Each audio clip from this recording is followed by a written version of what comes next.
สกิปพันตับกูสัก Gaskan ini tambah di mulai mulai.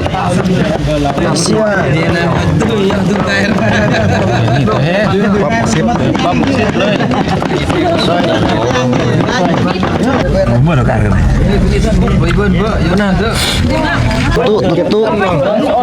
Tutuอีกแล้วมื้อนี้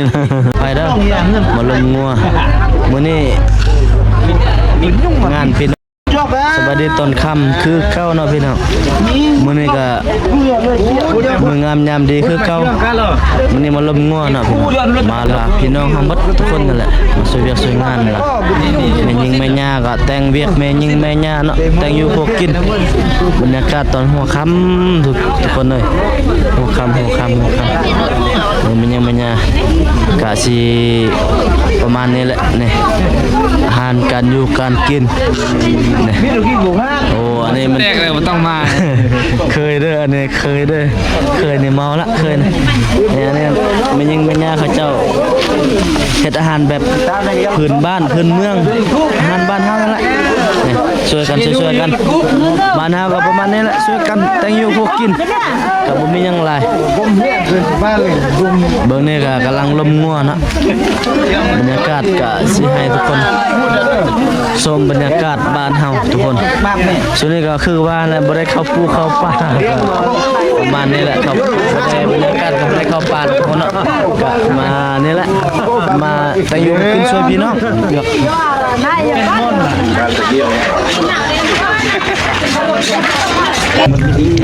สดๆนี่นะขี้ล้วนๆจุดจัดที่มันจะนะก่อนเด้อเอาแล้วมึงทั้งโคละทั้งโคละทั้งแก้มแล้วเด้อทุกคนเพี้ยจะนำมาแซ่บทำกันทุกคนเบาเปลี่ยนคนจัดแล้วอ๋อจุกขาโค้งแล้วน้องๆให้ละทุกคนสิลองมาเด้อเพี้ยแซ่บพอสุดมาเด้อแซ่บกันเด้อทุกคนกินเอียกแล้ว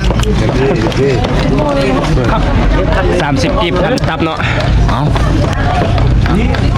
ยังไงเนี่ยนะตับแล้วก็1,400โอ้ยมีเอียกเลยมาละแซ่บแบบสดเลยเนาะบัดนี้เนาะมาสิลองให้กินเบอร์จากบ้านบ่ได้30กิบพันตับกูสั่งเสือร้องให้กันเนี่ยแบบ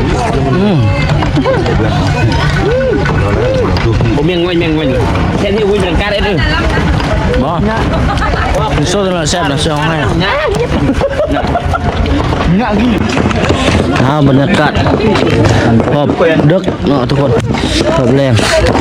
ซอยจุคาเคียงฝั่งนี้จะเป็นนี่เขาเจ้าเห็ดแดงอยู่เขาเห็ดลาบทุกคนเราฝึกฟื้นกันนี่นี่ก็แม่รุ่นโอ้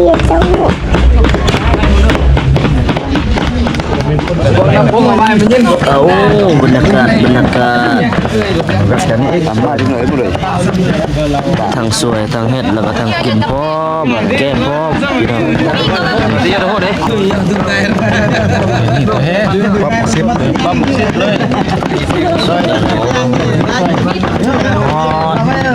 ข้ามาแล้วหรอกข้านะโอ้ยปิ่งตุ๊อีกแล้วมื้อนี้นะเด้งกันนะโอ้ตุ๊อีกแล้วมื้อนี้นะตุ๊นำน่ะพอครัวละมื้อนี้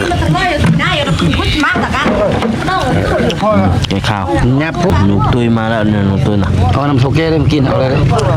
เอาใส่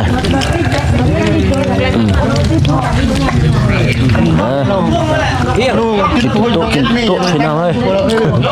เก็บไปใจแรกเราไปจะคิดว่าเป็นโอ้ดอกไฟนี่เมื่อดอกกันกันไปเบิ้ลอยู่นะเด้อ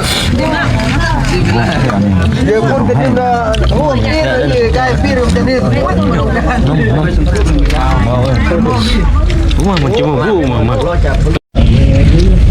ยากวิ่งเชื่อมหัวห่างอะไร อ๋อคำที่สอง